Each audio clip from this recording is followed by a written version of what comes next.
I've got into the best shape in my life while working 65 hours per week in a hedge fund. For 1 year since I've started working there, I made more progress than in the previous 1.5 years when I was just going to university, had no job, and had lots of free time. And I will break down exactly how I achieved these results and why most people become skinny fat when they start working in the office. Because if I, without good genetics, without strong discipline, could achieve this physique while working 65 hours per week, people working regular 9 to 5 definitely can achieve this as well. I'm not gonna give you bullshit advice like eat 1 gram of protein per pound of body weight or just stay consistent and don't overtrain, because that's not what you need to hear. I will say exactly what helped me get into the best shape in my life and what are the most common mistakes I see office employees do. Even if you're still in university or high school, I think this video will still be helpful for you. Most people don't understand that getting advice from the person that is in the similar situation like you are is far more beneficial than from a person with higher credibility.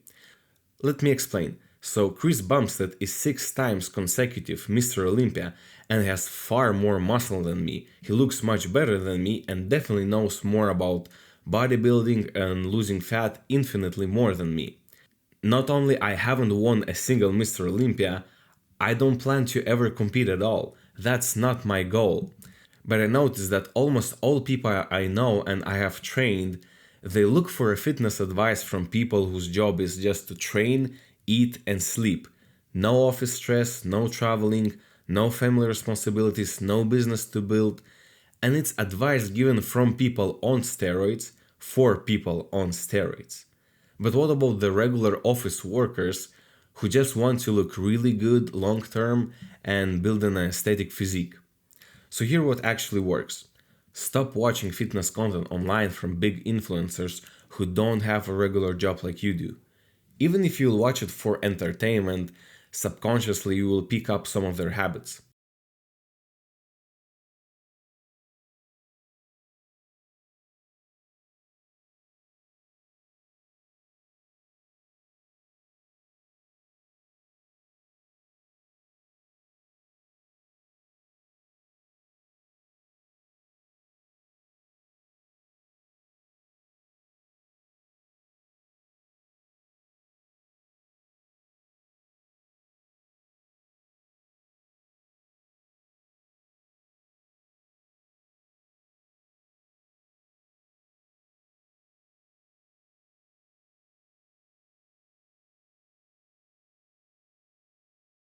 The moment I got the job offer, I was very happy, but also concerned with the question, how will I be able to work 60, 70 hours per week, be good at my job, and still make progress in the gym?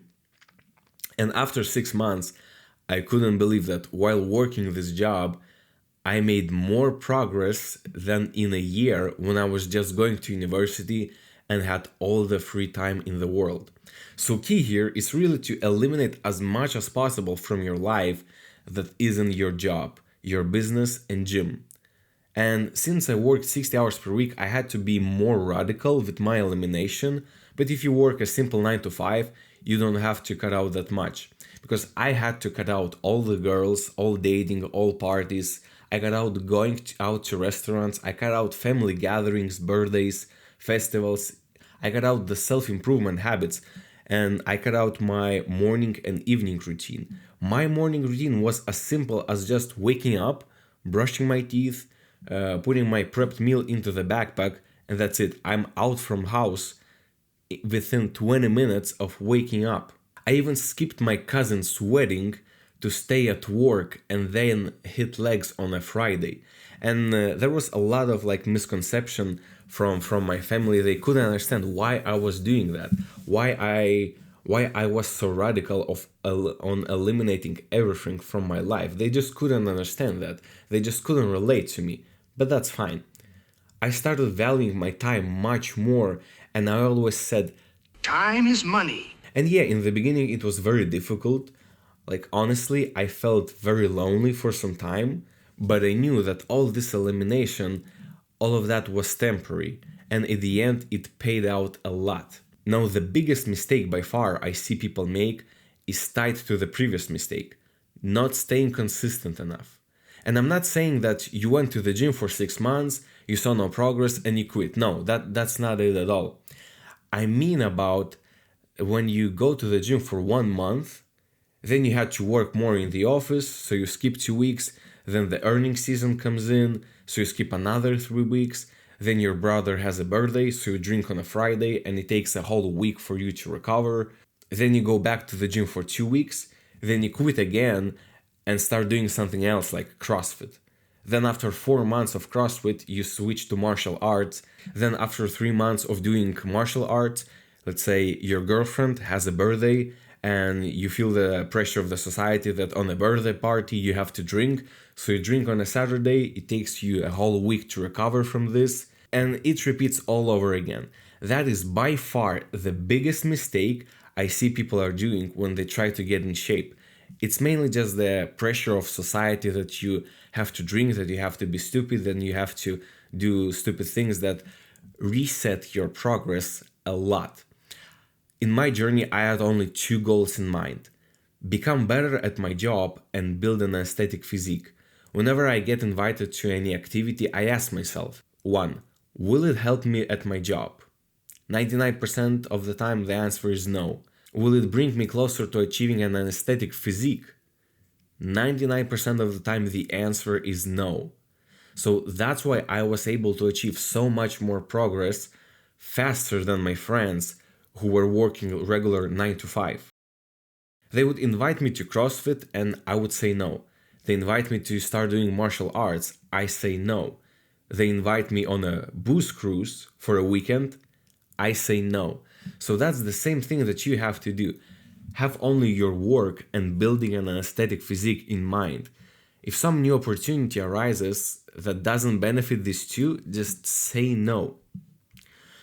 Biggest struggle for me was after a full day of work. I felt very drained and I had no energy to go to the gym at all. I just wanted to get home, lay down in bed and not to move a single muscle. Then I realized that most office workers, they feel the same. You get drained and squeezed in the office and have no energy to do anything. So to fix that, I made my special pre-workout stack. So the stack includes 5 dates, beta-alanine, L-citrulline, creatine, honey, and half of the scoop of non-steam pre-workout. And I was always using that 30 minutes before every workout. No matter if you're bulking or cutting, I was always taking it. And when I was bulking, I would also add honey as an intra-workout snack. You can also add like 100 milligrams of caffeine if you're not afraid of taking it too late. Next thing that I've done is I've optimized my actual routine for the gym. So initially I experimented with the workout time. Was it better for me to work out before the job or after job?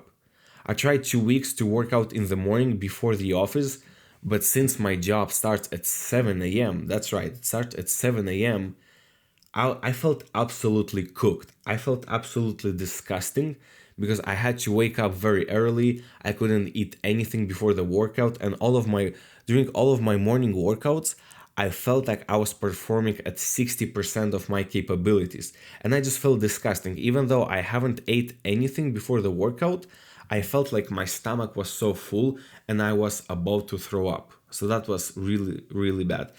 And I tried to work out after work on the evening, and I felt much more fun. That's right. I felt much more fun. I found workouts much more enjoyable after work. It was just such an unwinding experience, specifically after I took my pre-workout stack. Next thing on the optimization would be to always prep your meals for 5 days ahead, specifically on Sundays. Because trust me, if you miss Sunday, you're not going to prep your meals on weekdays and you'll just order takeaway. Just trust me, if you don't prep on Sunday, you will have much less willpower to do that on weekdays. And another thing for optimization of your routine is to always have a pre-workout shake right by your desk and gym bag ready, also either in the office or in the car. So my shift would end at 7:30 p.m. and I would drink a pre-workout around 30 minutes before that. And at 7:30, when my shift ends, the pre-workout fully kicks in, and I just cannot not go to the gym. Like, I just have to. There is no way that if I take my pre-workout, there is no way that I won't go to the gym.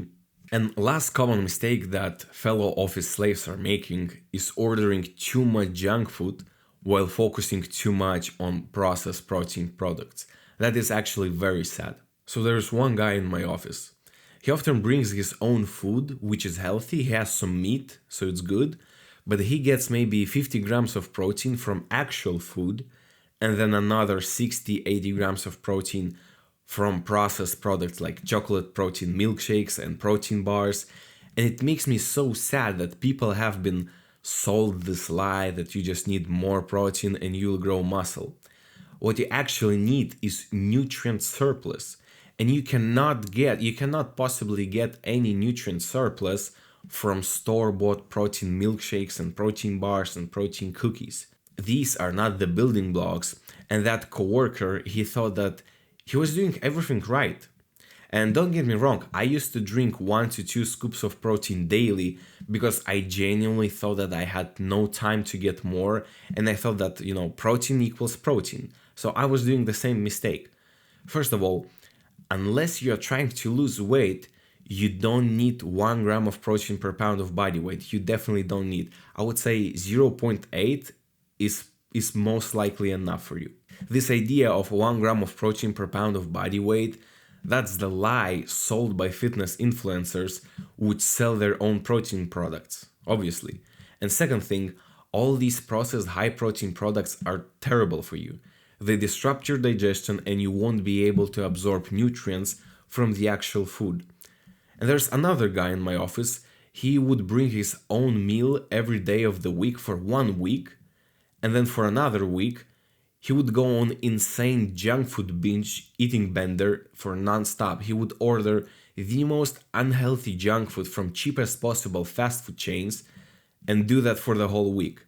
The next week, homemade meals again. So I guess I don't have to explain what is wrong in here. So that's how I was able to achieve my current physique while working 60 to 70 hours a week in a hedge fund. So no magic, no fluff, but actually what moved the needle for me. So for fitness advice, I used to follow big influencers and I would always wonder why I still don't look like them. I would constantly add more to my routine and just burn out from a lack of time and lack of energy.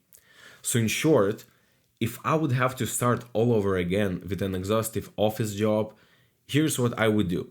First of all, I would set a clear goal. My first priority is to become better at my job. And my second priority is to build an aesthetic physique. It's not to become a power lifter, it's not to become a CrossFitter or MMA fighter, it's not to have a functional body, not to hit new 1-rep maxes and not to run a marathon.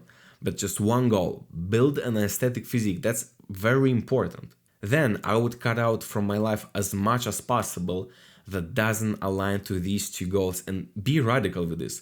Just start valuing your time more. Third thing I would do is to experiment with my routine. Does it work better for me to work out before the work or after my shift has ended? If you're a beginner, I would say 3 times per week is enough. If you have more time and energy, you can go 4 times per week, but I generally wouldn't recommend more. Right now, I'm going 4 times a week. I used to go 5, but I realized I just can't recover enough from this. Now, if you feel too drained and exhausted from work to hit the gym after your shift, I would just recommend my pre-workout stack. So that's 5 dates, creatine, beta-alanine, L-citrulline, and take 100 milligrams of caffeine if you're not too afraid to take caffeine late in the day. Get protein from actual foods and don't crash your diet. 1 scoop of protein here and there is fine, but that absolutely cannot be in your daily diet. If you happen to be retarded like I was and could only take away one thing from this video, that would be just put gym in a higher priority for at least 6 months. Make it a higher priority and forget about dating, traveling, holidays, eating out every weekend for at least 6 months. Trust me, that's actually very manageable. And it will be much easier for you to stay consistent and make good progress. If you want more details on how to get the same results as me and avoid my mistakes, just feel free to reach out to me and I will help you completely for free.